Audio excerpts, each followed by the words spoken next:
और ट्राइबल और general population के मूवमेंट के हिसाब से बहुत इंपॉर्टेंट है। पहले प्रोजेक्ट पे आता हूँ, कोडरमा बरकाकाना डबलिंग 133 किलोमीटर्स। ये प्रोजेक्ट 3063 करोड़ का है और ये काफ़ी लॉन्ग डिस्टेंस प्रोजेक्ट है, 133 किलोमीटर का है और ये पटना और रांची के बीच में शॉर्टेस्ट लाइन है। इसको डबल करने से पटना से रांची के बीच में मूवमेंट काफ़ी स्मूथ हो जाएगा, काफ़ी नई गाड़ियाँ चलाई जा सकती है और हज़ारीबाग, छतरा, कोडरमा, रामगढ़ ये जो ज़िले हैं, इन ज़िलों को अच्छी कनेक्टिविटी इससे मिलेगी। 938 विलेजेस कवर होते हैं, बेनिफिट होते हैं इससे और 15 लाख पॉपुलेशन को इसका बेनिफिट मिलता है। 17 मेजर ब्रिजेस हैं, 180 माइनर ब्रिजेस हैं, 42 फ्लाईओवर्स हैं, 33 अंडरपासेस हैं और 30 मिलियन टन कार्गो इस डबलिंग के बाद में एक्स्ट्रा इस लाइन पे जाएगा। आप सब जानते हैं कि रेलवे जैसे कार्गो शिफ्ट करता है हाईवे से, दैट मीन्स एक एनवायरमेंटल बेनिफिट मिलता है। जो एक्सपर्ट्स ने कैलकुलेशंस किए हैं उन कैलकुलेशन के हिसाब से 30 मिलियन टन कार्गो शिफ्ट अगर होता है तो that is equivalent to planting 7 crore trees. 7 crore पेड़ लगाने से जितना कार्बन डाइऑक्साइड सिक्वेस्टर होता एटमॉस्फेयर से, उतना इस 30 मिलियन टन कार्गो को रोड से रेल की तरफ शिफ्ट करने से होता है। और 32 करोड़ लीटर डीजल हर साल बचत होगी इससे देश की। ये बहुत इंपॉर्टेंट प्रोजेक्ट है। इस प्रोजेक्ट की लोकेशन अगर आप देखें नक्शे पर,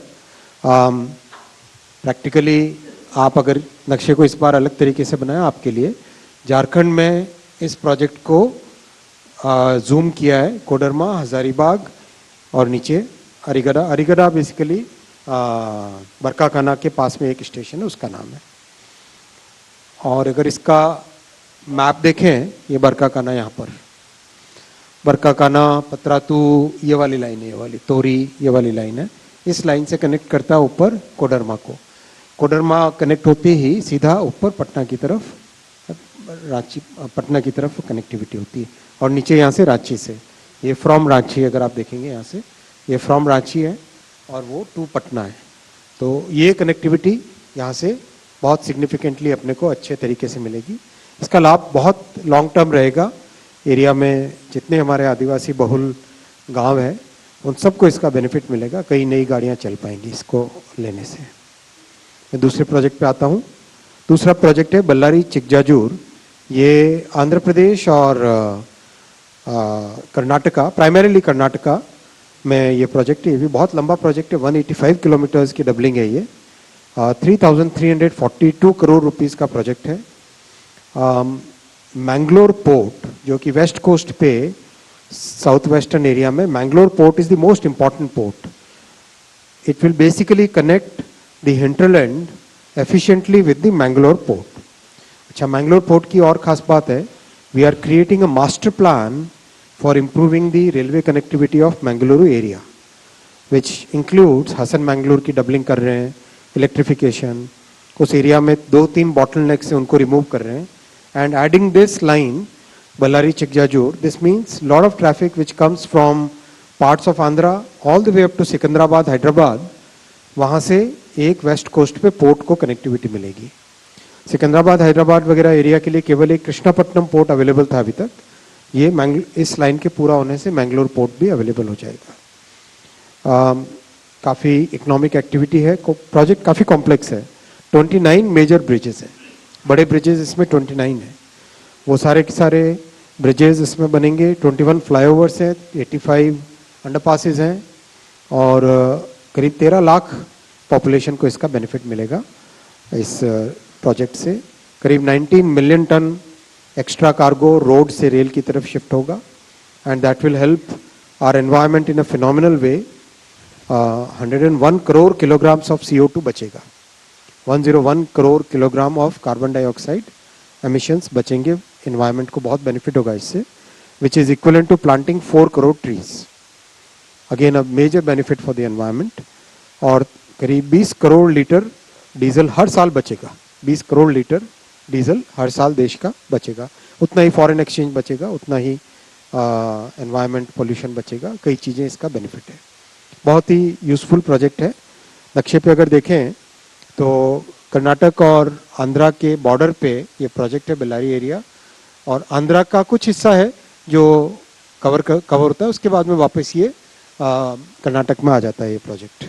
और अगर ट्रैफिक फ्लो के हिसाब से देखें तो ट्रैफिक फ्लो में बेल्लारी एरिया ऊपर है नॉर्थ में, तोरनागुलु, बल्लारी, गुटी, ये सारा एरिया, गुंटकल, ये सारा एरिया। ये भी एक काफ़ी मेन लाइन मानी जाती है हमारी, रेणीगुंटा से गुटी, गुंटकल, गडक, ये लाइन काफ़ी मेन है।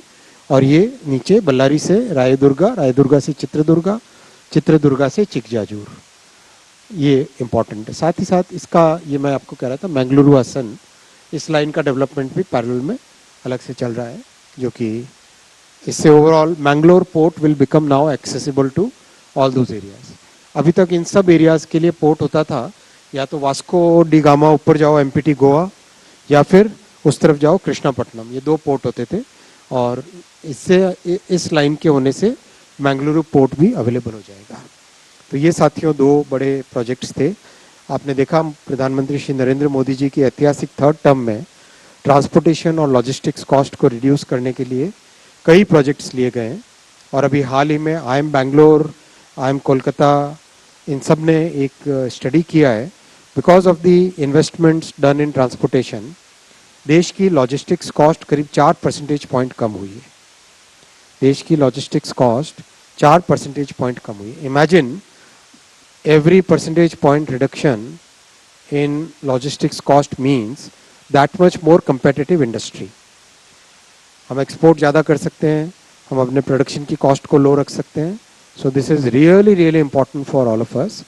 पिछले एक साल में एयरपोर्ट्स में, पोर्ट्स में, हाईवे में, रेलवे में, मेट्रो में, इलेक्ट्रिक व्हीकल में और रोपवेज में, सभी में बहुत अच्छा ट्रांसपोर्टेशन का करीब 4.5 लाख करोड़ रुपए का इन्वेस्टमेंट अप्रूव हुआ है, जो कि देश के लिए हमारे विकसित भारत बनाने के सपने में बहुत बड़ा फाउंडेशन का रोल प्ले करेगा।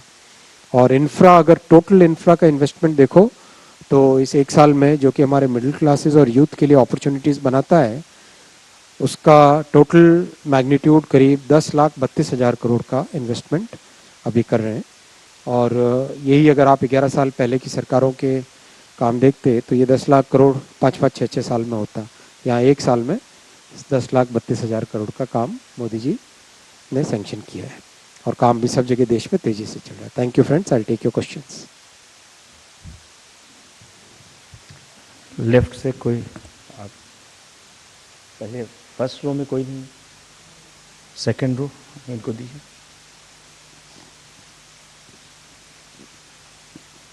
ऐसे स्ट्रेट फॉरवर्ड ही है आज सर। कृष्ण मोहन शर्मा, भारत एक्सप्रेस से। जो ये आपने झारखंड वाले रूट को जो डबलिंग करने की बात की है, इट्स ट्रू कि वहाँ पे ट्रेन की बहुत कमी थी, तो क्या वंदे भारत जो अभी एक चल रही है उसके अलावा भी वहाँ पे चलाने की कोई योजना है? काफ़ी सारी चलेंगी, बहुत डिमांड है इस रूट पे। जो वंदे भारत चल रही है उसकी ऑक्यूपेंसी 120% से ज़्यादा है, और अभी भी लगातार डिमांड आती है कि एक और चलाएं। सेकेंड रो में इधर, इस आई को दीजिए, आप पूछें। Sir, my question is sir, with these two major rail infrastructure projects, can you quantify the movement of goods and passenger? किया ना आपको अभी, एक में 30 मिलियन टन था और दूसरे में कितना था, दूसरे वाले में अभी आपके सामने किया।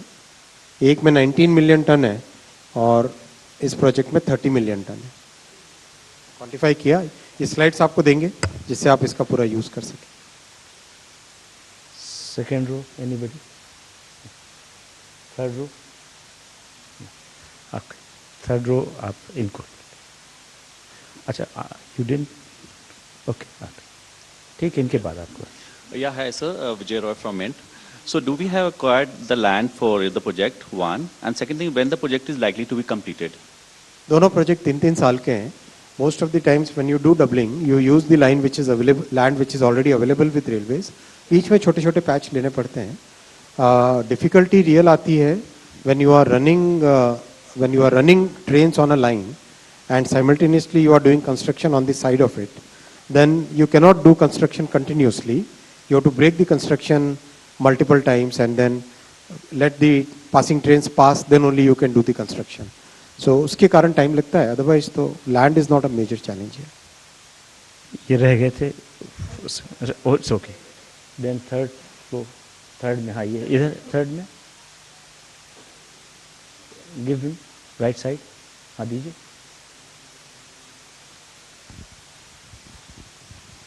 सर मेरा नाम सचिन बुधौलिया है, मैं यूएनआई से हूँ.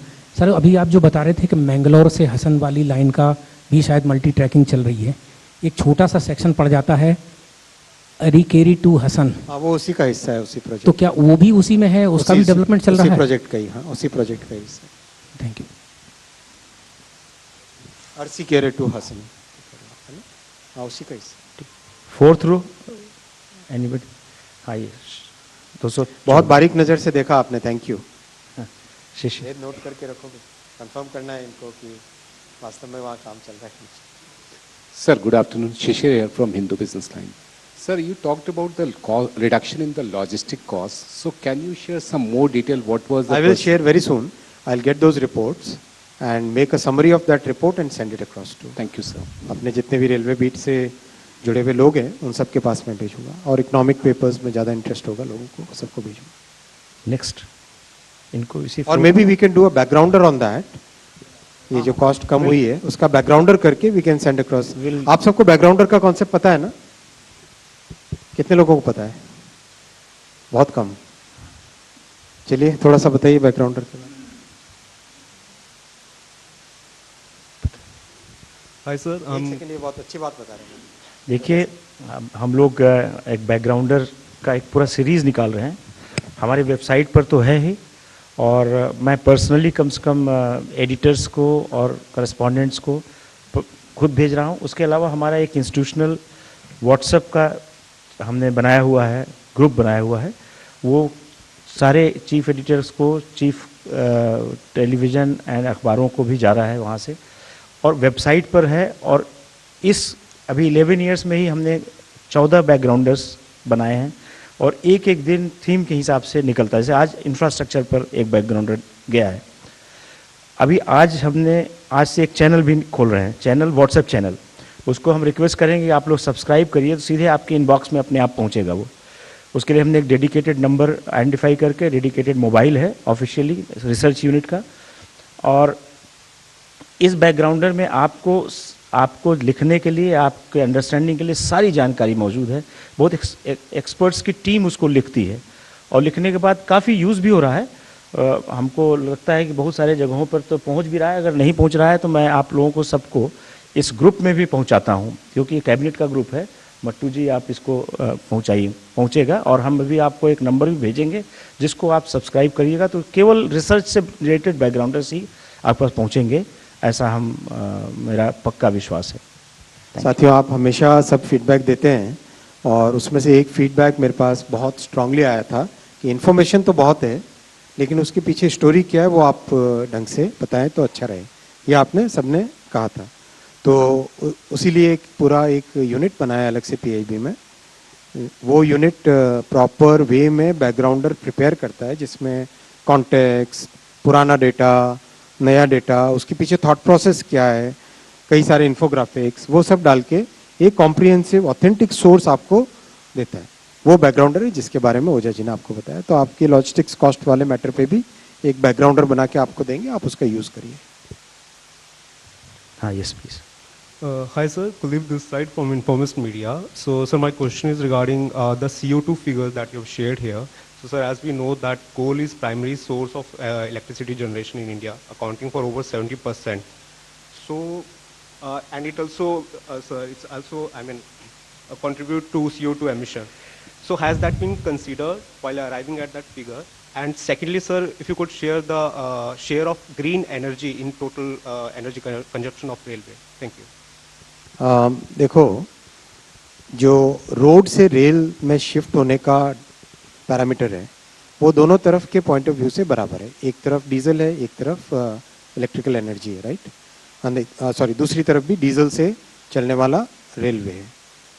ये जो कंपैरिजन है, ये comparison diesel truck to diesel electrical railway का, सॉरी डीजल रेलवे का कंपैरिजन है.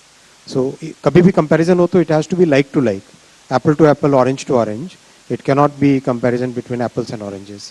तो ये जो कंपैरिजन है, डीजल ट्रेन से अगर आप ट्रांसपोर्ट करो तो आपका कितना बचेगा, इसलिए वो आपका प्रश्न जो आता है वो इसमें इरेलेवेंट हो जाता है। But simultaneously we are regularly, continuously we are working on increasing the capacity and the energy that we take from renewable sources. अभी हाल ही में मध्य प्रदेश के साथ एक 175 मेगावाट का प्रोजेक्ट MOU साइन किया और अभी बहुत जल्दी वो काम में भी लग जाएगा। और अभी मध्य प्रदेश के साथ, छत्तीसगढ़ के साथ, 4-5 स्टेट्स के साथ बातचीत चल रही है। उनके यहाँ जितने भी रिन्यूएबल एनर्जी के प्रोजेक्ट्स हैं वो हम लोग पूरा का पूरा टैप करने के लिए तैयार हैं। दूसरा, न्यूक्लियर पावर के लिए ऑलरेडी ऑनरेबल पावर मिनिस्टर के साथ मेरी बात हुई है कि कहीं पर भी आप न्यूक्लियर पावर प्लांट भी लगाना चाहें तो railway will be able to pick up that entire power, because railway का रिक्वायरमेंट अब बढ़ना ही बढ़ने वाला है with more infra that we are doing and we need a clean environment. So ज़रूरी है कि हम ज़्यादा से ज़्यादा शिफ्ट करें from road to rail. So that's why, दूसरा हमारे पास ऑयल तो है नहीं देश में, so we have to import oil. So to reduce that dependence on imported oil, we must have more and more आत्मनिर्भर transportation. So that's why, that's the thought process. चलो railway की 47 ब्रीफिंग नहीं करते हैं, इसको कैबिनेट की रखते हैं, ठीक है। और कोई 47 सर आपने अभी अपना बताया- परिचय दे दें। सर मैं पवन हूँ ABP न्यूज़ से। सर आपने अभी 2 लाइन के डबलिंग का अनाउंसमेंट किया, रेलवे में लगातार जो इंफ्रास्ट्रक्चर बढ़ा रहे हैं उसको अनाउंसमेंट किया, लेकिन आज सुबह से एक सोशल मीडिया पर वीडियो वायरल हो रहा है। उस पर ऑलरेडी एक्शन कल ही लिया जा चुका था। वो ट्रेन की रेक कल ही रिप्लेस कर दी गई थी और जो 4 अधिकारी इसके लिए जिम्मेदार थे उनको सस्पेंड भी कर दिया गया। चलिए दोस्तों, धन्यवाद। और भी क्वेश्चन है, आप बताइए। राइट विंग हमेशा छूट जाता अपना परिचय भी दे है, दीजिए। लेफ्ट विंग ज्यादा मैं इंपॉर्टेंट। शैलेंद्र हूँ दूरदर्शन से। ये 2 जो मंजूरी मिली है रेलवे प्रोजेक्ट को, इसका टाइमलाइन क्या है सर, कब तक पूरा भाई होगा? मैंने अभी बताया 3 साल। हमारे एक होता था LLB, Lord of last bench, मैं हमेशा LLB होता था, लॉर्ड ऑफ लास्ट बेंच, पीछे आराम से सोने का मन रहता था। मैं क्लास में हमेशा पीछे बैठता था, सो जाओ आराम से।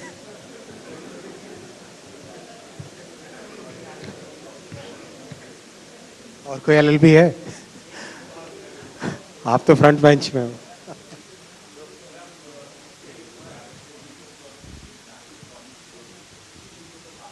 चलो, ये कोई कैबिनेट का ब्रीफिंग नहीं। धन्यवाद।